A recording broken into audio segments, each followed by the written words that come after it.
You're welcome. The decision by the Bola Tinubu administration to fully implement the report of the Presidential Committee on Restructuring and Rationalisation of Federal Government Parastatals, Commissions and Agencies, otherwise known as the Orosanye report, is still generating reaction, especially with the recent revelation of those on the entourage of the Nigerian President Bola Tinubu to Qatar.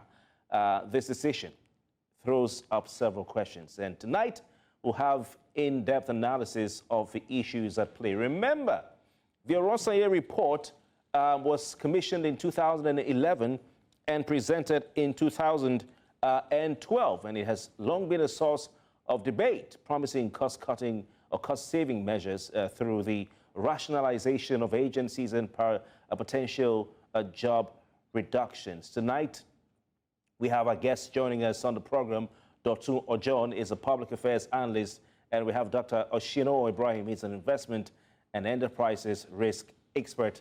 Chairman, it's good to have you on the program tonight. Thank you for having me. Good evening. It's good to be here. All right, and indeed, for 12 years, I want to start with you, Oshino. For 12 years, we had a clamor to see this report implemented. Yet, after the announcement on Monday, we still have complaints from some quarters in Nigeria about why is this the case? Thank you once again, Nigeria. Let's take the background of the report. In the committee, Orosanye committee was commissioned in 2011, and the report was finalized in 2012 and submitted to the federal government led by the former President Goodluck Jonathan. I could remember I was a state cabinet member at that time. And what we are looking at that time is that the cost of governance is absolutely, alarming. And the best thing we could do to save a lot of money for investment, for overhead costs, for projects, is to reduce the size of agencies. And since 2012, there has been uprising against and for the report. Even including the presidency, there has been a lot of, deliberate attempt by some senior government officials not allowing the report to see the day, because most of them are beneficiaries of those agencies that are extremely, gawking our money, and they have dual functioning to other agencies. To me, as a person who has been in that corridor for a while, I know these are expectations that will come forward. I'm not surprised that one of my dear friend and brother, whom I've known for more than almost 30 years, Mr. Femi Falana, saying Nigerian will lose his job. The most certain things for me, for Egbon doing, is that he's starting to have, a double standard. It's not that Femi that we used to know, the likes of Babatunde Aturu, Ebon Adegorua, and myself in the university's days. All those double standards are not working. There's no way you will want to build a mansion here that you won't, dig the foundation for, scrabble around, messing up the place. There has to be, some sacrifices. And if you look at the details of, the parameter what the president asked them to do, he told them they have prepared to, spend some funds on those that will be affected. For instance, look at NEMA. Look at refugee and displaced people. The function of NEMA, the function of refugee and displaced people are the same. These agencies have executive directors. They have the national commissioner who is the CEO. NEMA has their directors who are political heads, and the rest of them. All those directors need to collapse. If you have 15 years, you have 15 years. You will only have all these complaints. Yeah. Oh, as Orosanye report, we must implement it. Now it's finally being implemented. Where do you think it's coming from? Is it just people just trying to be, form an opposition for the government or what? Yeah, there's nothing you are going to do that, moving forward. A lot of people is going to come out with different hammer to stroke down what you're about to do. What the president is trying to do is to show leadership and example that Nigerians, I know you are suffering. I know things are tight. I've made some decisions that is affecting your daily life. Also, the honor lies on me to reduce the cost of governance. And the best way he could do it is to implement the Orosanye report. Some of Labour Party members are saying it's not in APC manifesto, and I laugh at them. What is If the president can pick what Obi wants to do, pick what Atiku wants to do, and pick what he himself wants to do, and implement this thing, that's what the coordination will. All right. I want to go over to you for your own thoughts on this, Dr. or John. Yeah. The complaints have been really loud. One would have thought that because Nigerians have been clamoring for this, yeah, it'll be a celebration. Yeah. The art of leadership is that of courage, actually, and usually you don't have to go to the path that people want you to go if you really, really want to create something that is different from what other people have done.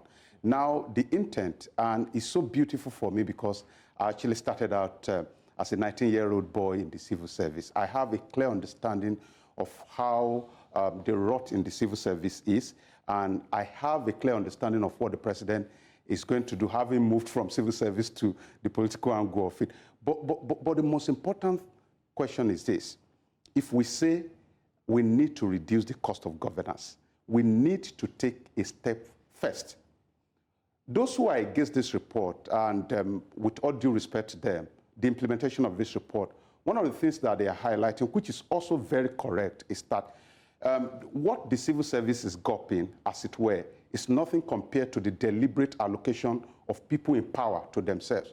For example, I've studied the budget for a period of time now, and for about 2-3 years, you continue to see in the budget that they want to buy cutlery in Aso Rock. And because I had to go look at it specifically for me to be able to use that as an example. That's just a new fresh cutlery. And fresh purchases. Yes. Okay. And you discover that if you look backward, you will see it in the previous budget. Okay. You will also see the budget before. Maybe the president does not use cutlery beyond 1 year. That should be a discussion for another day. What I'm trying to say is that what the agitation has been is the fact that, okay, if you want to really cut down on the cost of governance, please start with those elected in both the legislature and the executive. And if you remember, at a point in this country, 25% of our budget actually went into servicing the National Assembly. This is a huge cost. No nation can actually survive with all those expenses and allocations. But having said that, the president or the federal government has to take the first step. Have you ever wondered why it's been exceedingly difficult for the other administrations to actually execute this? It's simply because of the fact that everyone was careful about the backlash of what will happen. And the good thing about it is that people will not necessarily lose their job. In fact, the losing of job that people are talking about now is more political. Okay, we'll come to that. We'll come to that. So your own position is that the complaints are because Nigerians are not seeing the main problem being the bloated size of the civil executive's budget and spending being also addressed. Yeah. That needs to be addressed. That's even more of a problem than the civil service, where you get people being given jobs to do. Absolutely so. What do you think about this, Ibrahim Oshilo? I could understand few agitations, coming, looking at the political class. If you look at mode of governance anywhere in the world, governance is always expensive. Leadership is expensive. If you take a community where you are living out, for instance, as a leader, once people portray you as a leader in that community, you find out that you pay for school fees, you pay for pure water bag, you pay for, clearing of, their gutters, you pay for, some maternity, fee and the rest of them. That's what they call leadership. Now, I will employ Nigerians to allow the president, he's just around for 8 months. It's not about somebody ruled for almost 8 years. I will cope. So if this man is trying to do new things within 8 months, no president has the audacity to remove the fuel subsidy. He did that. He is also moving forward. Reducing cost of governance is not necessarily needs to start from the legislature. Legislation, they are doing a lot of work. Or from the executive. That's what he's saying. From the executive, he's starting from the executive. If you are removing the MD of NEMA, that's an executive. If you are removing the MD of National Aid and Control, that's an executive, and all the directors. Yes, but apart from the jobs of people in the civil service, I think what you're talking about, Doctor, is the budget that is allocated to the lifestyle of the executive. No. not members You of see, the civil society. Let me quickly land. Sorry, Dotun. Let me Okay. quickly land on that aspect that Dotun mentioned about cost of governance. That he checked the budget. You have to buy cutleries this year. You have to buy. Unfortunately, I would expect Dotun to say that every year they have to buy computer. Every year they have to buy stationaries. Every year they have to buy project vans. Every 4 years. Now, all these amenities are the cost of governance. For instance, if you have been to, the House of Lords in England, try and check their budget. If you possibly, have attended, democratic, convention, in 2007, I have opportunities to see 1 or 2 documents, what United States Senate and House of Representatives are gawking. If you could take a search and look into that, it runs, in 4 years that one House of Rep member will use, spend almost about $4-5 million. So governance anywhere, I hate to compare ourselves with the West. But this is a fact. You're saying it's a fact that governance is expensive. Absolutely anywhere in the And Nigeria is a big. Can you understand that? Dr. Governance is expensive. Absolutely so. There's no arguing the fact that governance is expensive anywhere. But the essence of governance and leadership is to portray the lifestyle of your people, in the sense that your people cannot live in abject poverty, and you continue to govern them in opulence and wealth. What I am saying is the fact that we do not have to necessarily compare what we do have with what the other people do have. But I'm speaking in context to the reality of an average Nigerian here. For instance, they say, I want to compare the private sector with the public sector now. They say, if, for example, you want to raise a paper to buy this thing in your hand, there must be a justification for the purchase. But you see, over the years in government, you discover that people just buy the same thing over and over, bloating the cost of governance. And this is the annoying part of it. It is not whether it was budgeted for.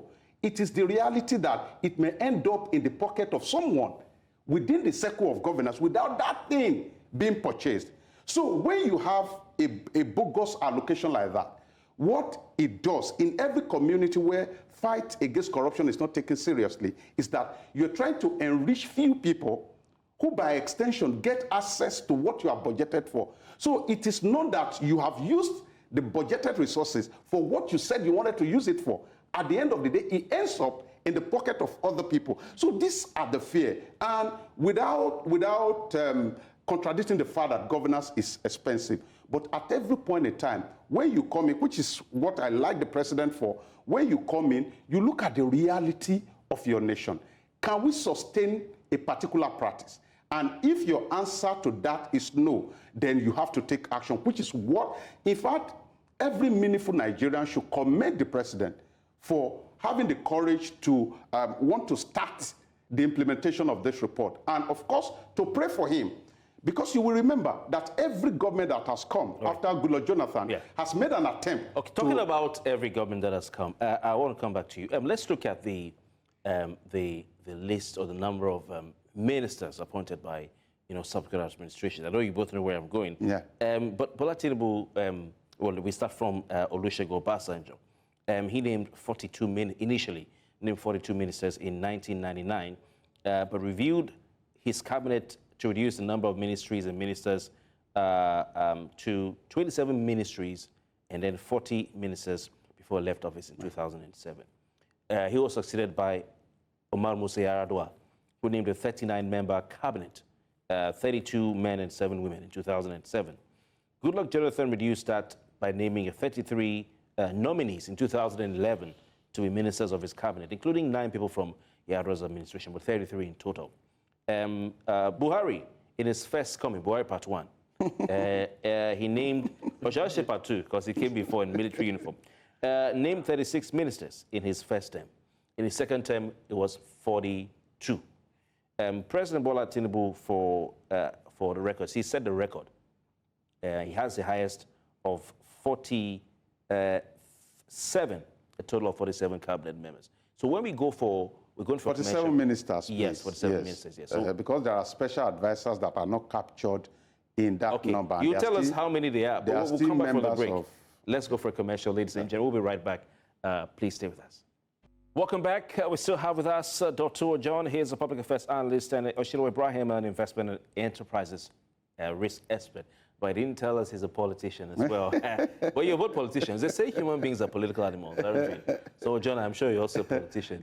Even me, myself, I'm also. But it's good to contribute to nationhood. Oh, yes, Of course, absolutely. After acquiring so much skills, Yes, so you don't just have to do absolutely. But every human being is a political animal. I strongly believe that. So we were talking about the record. Oshino Ibrahim, do you think that it's fair on this president for people, maybe his critics, to say, you have appointed the most number of ministers since in this republic, therefore you don't have the body language of someone who wants to cut the cost of government? Do you think it's fair? It's not fair. You know, when my dear brother and friend here is talking about, him, President Tinubu appointing the highest number of ministers, don't forget that the Constitution has budgeted and planned for each state to have a minister. So in his appointment, you have to deduct 37 states, including the FCT, out. That is what the Constitution required. You are not going to say to Tinubu, you have appointed, either he likes it or not, that 37 must come. That's what the Constitution says, and he must do it. If he doesn't do it, it's impeachable. You must have one minister per state. So after the 37... I wonder how Jonathan got away with it. No, he had. He had 33. No. Having the number of ministries different from ministers. From the ministers. But do you know that the president have the power to appoint, I can appoint Dotun as a special advisor to head the ministry. So there's no any president, if you go back to your research, there's no president that will be elected in this country except if that constitution is changed tomorrow. You must appoint one per state, at least one. Because I know Jonathan in 2011 named 33 nominees. How many states do we have? 36, 37. 36, check it. So Supreme Court says FCT is you have to check it out. Each state, I don't know if Dr. agree with me. I do. Each state must have it's in the Constitution. So, that's why I'm asking how Jonathan got away with it. No, I'm not sure. I think it's more than 32. It's about 38 or 30 something. Okay. So, but it's not up to 40. But you are saying that because of that fact, the president's hands are tied. No, that's why he has 47 ministers. There's so many ways. Deduct 37 from 47. He appointed just 10. 10 extra for himself. Just 10. And now he's saying that, please, all this ministry, over 432 ministries and parastatals, I'm reducing them. That means ES, Executive Secretary, DGs of agency and the rest of them, they are going to collapse into one. So at the end of the day, the president will still have all these agencies, all these executive directors, MD, CEOs. If they are 100, they are going to come back to 50. Okay, so we need to enlighten the public. He says that the president's critics are not being fair to him. In actual fact, this is the first step that the president will take that will show that he's ready to cut the cost of governance. This is the first step. Before now, he didn't come across as somebody who was actually ready to cut the cost of governance. What he came out very courageous and somebody who needed and who would do everything possible to get more money for the country, for perhaps development. Do you think? But this is the first time. Would you say that most of the ministerial appointments maybe were influenced by politics? The reality is political considerations. Yeah, of course, because every politician relies on the support of his people. And majority of people that are working for you are not just working for you because you are their mentor. They're also working for you because somehow they want to be part of your government and perhaps contribute whatever it is. And in the process of contribution, also gain whatever it is that they want to gain. That is standard. But what I'm saying is that to have a reduced number of ministry will have been very, very important at this point in time. You can have 38 ministers, you can have 40 ministers, and reduce the number of ministry to 20. By so doing, you have a senior minister and a junior minister, which we popularly call a minister of state here in Nigeria. And by the time you do that, you will have also successfully reduced the cost of governance. You will have permanent secretary here and there and all of that. And you know that once you get to the point of being a permanent secretary, whatever you earn is what you earn even after retirement. Most of them are as good as, what services them is as good as servicing a full-time politician. But having said that, I'm answering that your question that this is the first time that President Tinubu will be coming across to people who understand governance. So before he wasn't coming across as a person who was ready to cut the cost of governance. But this one is actually, this is the first time he's coming across. And you know, okay, I want us to look at the ministries created by the president. These are new ministries, by the way. We have Ministry of Art, Culture, and Creative Economy. Yeah. It wasn't there before. Yeah. That's a new one. We have you know, environment now. They added ecological management to environment, but it's still environment. I think that ministry was created by Orosanye, if I'm not mistaken. Finance, budget and planning was split from Ministry of Finance, Budget and National Planning to Ministry of Finance, being one ministry, and then budget and planning to another. Maybe that's necessary, I do not know. We have a new ministry called Ministry of Marine and Blue Economy. Blue Economy, yeah. Which wasn't there before. Yeah. We also have a Ministry of Tourism. This is the first time that we have a Ministry of Tourism standalone, you know, because we had Ministry of, I think, Information, Culture, and Tourism. Yeah. And now they separated it to Ministry of what? Tourism. I think Buhari was the one who separated sport and youth, if I'm not mistaken. Yeah. Yeah. Are these, Oshino Brom, are these necessary, would you say? Looking at the fact that the president wants to cut costs by merging ministries, subsuming ministries, relocating, departments, MDAs, and indeed even scrapping some, splitting ministries into two and creating a new bureaucracy. Do you think that that is the way to have gone?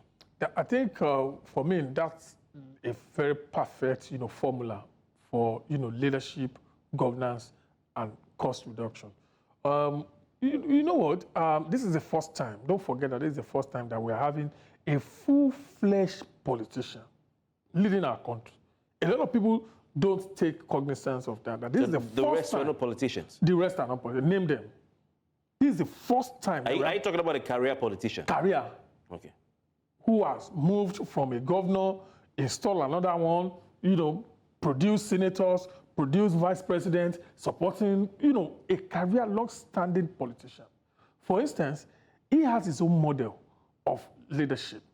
I will say that the best way he is trying to lead is by being strategic in mode of doing things. For instance, Dotun said initially he didn't see him as somebody who is going to reduce cost of governance. But at the end of the day, there is no way you will resume a position within eight months. You will dismantle everything. You are going to have a lot of tribal crisis, economic crisis, and the rest of them. I'm telling you, with what this man is doing right now, there is a surge of rebellion coming from a section of the country already. I'm telling you, some of them are even talking about 2027 now. But the question is with the creation of brand new ministries. I want to learn. Did he set the pace, the foundation? That's why I for said Nigerians to believe that he really wants to. Because some people think, some are saying that all these announcements are coming because of the protests around the country against cost of living, over the cost of living, high cost of living, and that is simply a distraction tactic. No, that's not right. Look, for him to have the audacity to remove subsidy, either you like it or not, there is economic repercussion for what he has done. Everybody knows that there's going to be a huge, you are not going to put the blame on this president. Look at what happened in the CBN. Look at what all these MDs of banks, I challenge all of them. I'm coming, KB, let me learn. Yes. I challenge all the MDs of banks in this country. They are the most corrupt human being in this country. They are the most vicious human being. More corrupt than politicians? More corrupt. For instance... So you say politicians are corrupt? I'm talking about you having over $1 billion. Okay. $1 billion slot from CBN. And you have to sell this dollar to I and Dotun, our children and yourself. And what this guy does, I don't think if I engage in this discussion, you'll be shocked.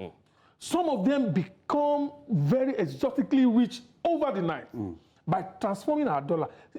So they're the reason for the the slide in the US. Because the CBN governor we had then was part of the cabal. Don't forget that he was an MD of a major bank. Okay, so I want you to tie this into. So how does this relate? How does this, when we remove the subsidy? So Ibrahim, how does this relate with answering the question if the president really is serious about reducing the size of government bureaucracy through implementation of the Orosanye report? Why did he go ahead and create new ministries? We had Ministry of Information, Culture, Tourism and Culture and Tourism. He split it for the first time. We have a standalone Ministry of Tourism. So let's bring in Ojo. I want to give you the background where Ministry of Tourism is necessary for this president. The tourism sector in this country has not been, harnessed. And he believes that having, sufficient tourist, attraction from this country in terms of art and culture, in terms of tourism, people coming here, will enhance our foreign, investment portfolio. Maybe this is what he's trying to look into. And he believes that having, for instance, look at marine. Marine is under transport now. Rotimi Amaechi led marine sector, aviation, and land transport. But we had Minister of State for Aviation.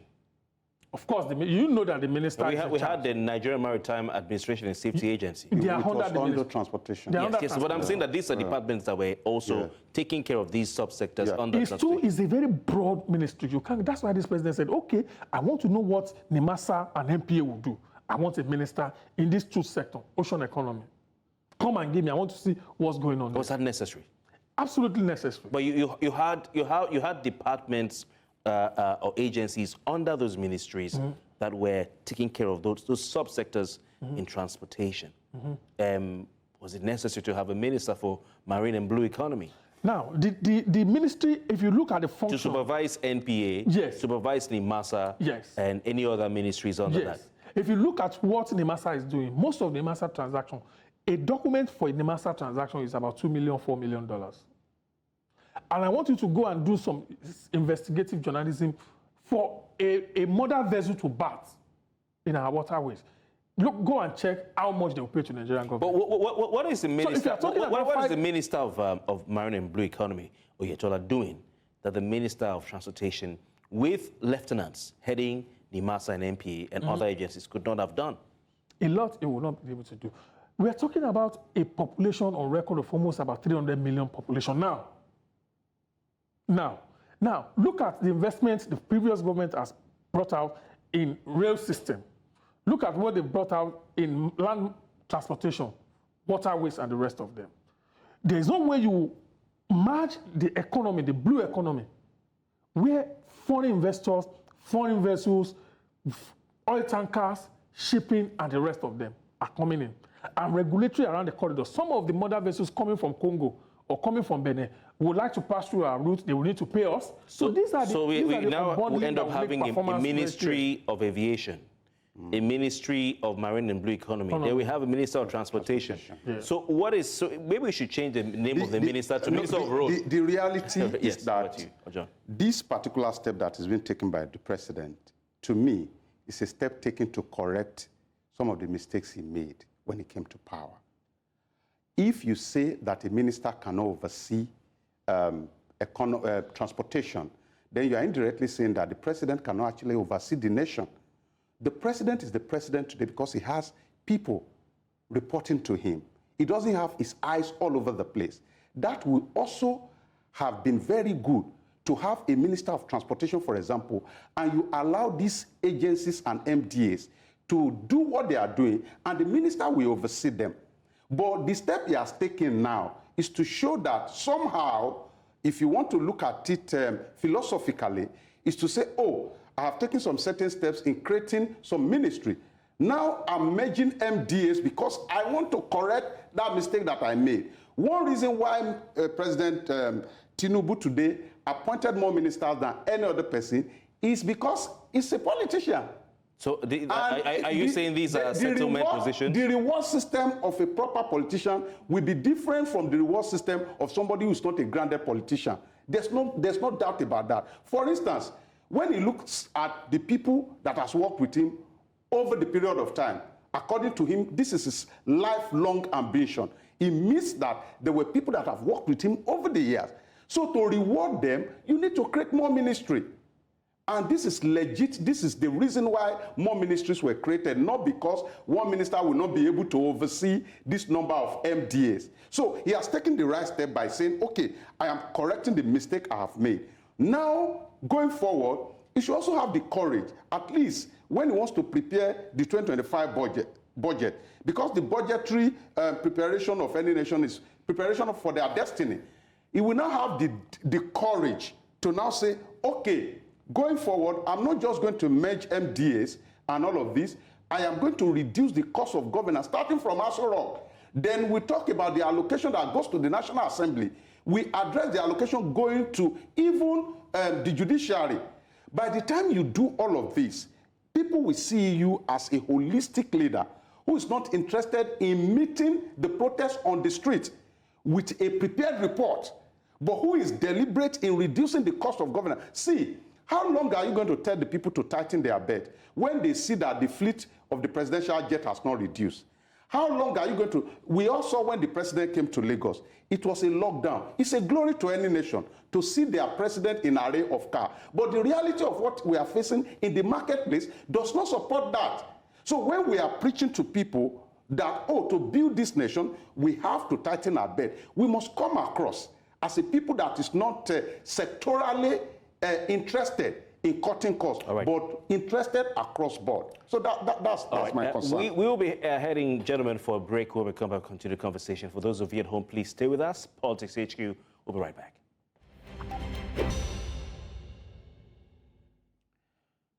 Welcome back. You're still watching Politics HQ right here on News Central Television. I'm Kofi Bartels, still looking at the issues and matters arising as a result of Nigeria's President Bola Tinubu's decision, well, through the Federal Executive Council, of course, to implement the long-standing Stephen Oronsaye report. And that is been gathering, some will say gathering dust in the president's office since 2012. Better put, more officially called the Presidential Committee on Restructuring and Rationalization of Federal Government Parastatals, Commissions and Agencies. It's been on the president's desk since 2012, when Goodluck Jonathan received that report after a commission, former head of the civil service, Stephen Orosanye, to head that committee. And when the report was presented to Dr. Goodluck Jonathan, he commissioned, just before he left office, a special committee led by the former Attorney General, Minister of Justice, Mohammed Adoke, SAN, to prepare a white paper on that report. Now, after that white paper was prepared, he handed that over to Buhari and said, Buhari is in your hands. So just like the National Confab, these are reports, do what you want to do. Now, President Buhari, it was announced, was going to implement the report. In fact, the Minister of Finance at the time held a press conference after a Federal Executive Council meeting where she announced to the press that a committee had been set up to study the white paper of Goodluck Jonathan's administration and present another white paper to President Buhari. Of course, the rest we know is history. That white paper on the white paper never saw the light of day. And I think we can join Ibrahim Oshino in saying that it is Bola Tinubu who is doing the hard work of biting the bullet and doing that. But we want to just delve into some other aspects of this. Gentlemen, let's look at some of the recommendations of the Stephen Orosanye report. We had about 451, almost that. There were about more than 400 MDAs at the time. Now it's close to 1,000. Do we need a review of this report, an updated version of this report? No, we don't. We don't need it. If you are asking for a review, that means another subcommittee is going to pop up, and that's going to cost us another 2 billion, 3 billion to come up with. Steve Oronsaye report is one of the best reports Nigerian, government has ever produced. And if you look at it, if you are going to deviate from political, interests and discussions, let him go ahead and implement, reduce the MD and agencies, to certain number. Then we can look forward because we need to save. Nigerians are crying. Things are very expensive. Our families, our friends. I was telling one governor, he said, doctor, this. I said, Excellency, people are not smiling. He said, I know. That's what he told me. People are not smiling. So things is very tough.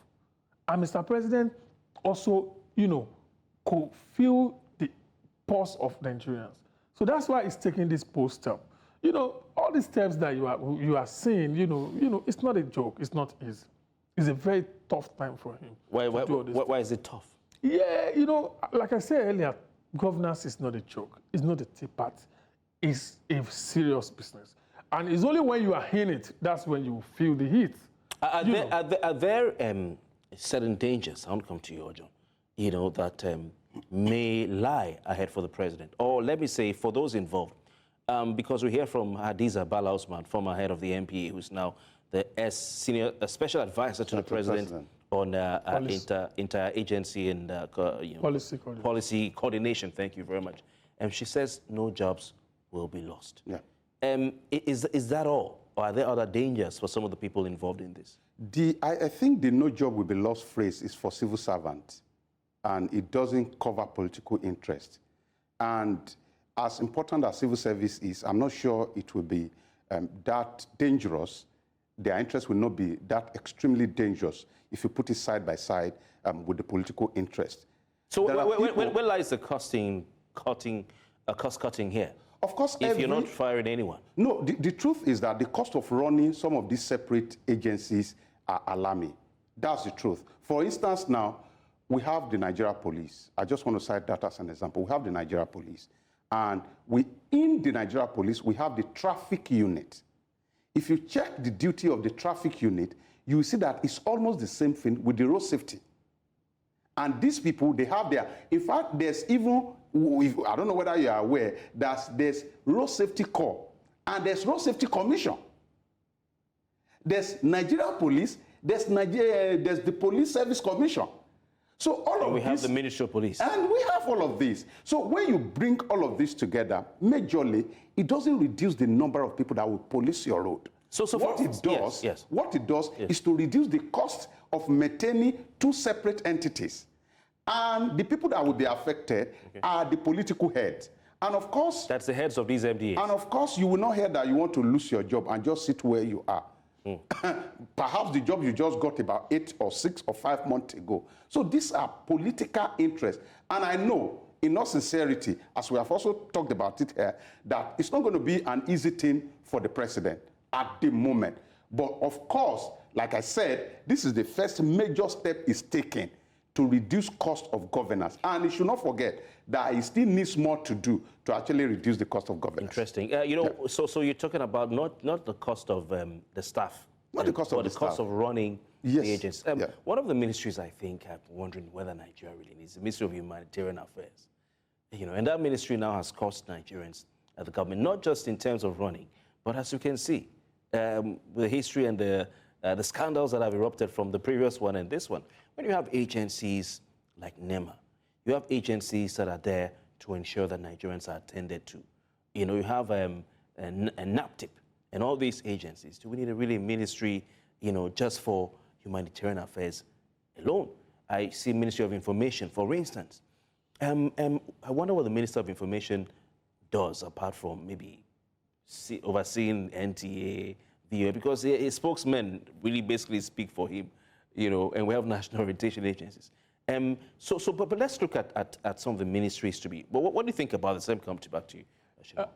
I think Ministry of Humanitarian is, one of the, good and vibrant ministry if we have a good leadership in it. For instance, NEMA and the Refugee Commission, they are going to go back to the ministry and become probably a department under the ministry. For instance, I want to agree with Dotun that there is what we call sovereigns every month or every year.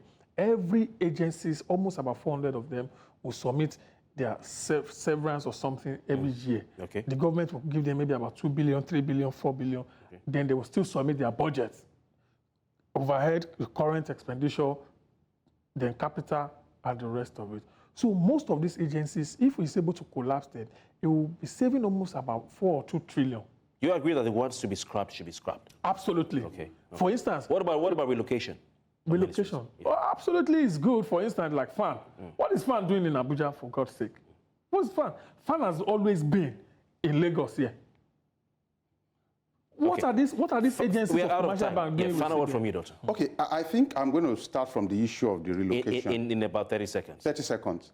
Some of these agencies, you cannot believe that they have their own property, but they will live wherever they are to go to Abuja and go and rent an apartment. And when you ask them how much they pay for this apartment, it runs to hundreds of millions. Yes. And that's the same mistake we made when we created the Ministry of Niger Delta. From 2012, the NDDC, Niger Delta Development Commission, has been having 250 billion upward as allocation. They have not accounted for that. Suddenly, government came, created the Ministry of Niger Delta. So we must be holistic in the way we actually reduce the cost of governance, and we must not allow it to end with this Oronsaye report. All right. But it's a good step to start my from. takeaway from what you all gentlemen have said is that the president is doing the right thing, but he has a difficult job because of politics. But apart from looking at the commissions, agencies, and departments, government needs to look at the executive and the ministries and see which ones can be merged and which ones can be scrapped. All right, my name is Kofi Bartels, and I guess have been here with us tonight, Ibrahim Oshinowo, and of course, Dr. Ojon. We return tomorrow with more on Politics 6 Then. Have a good night.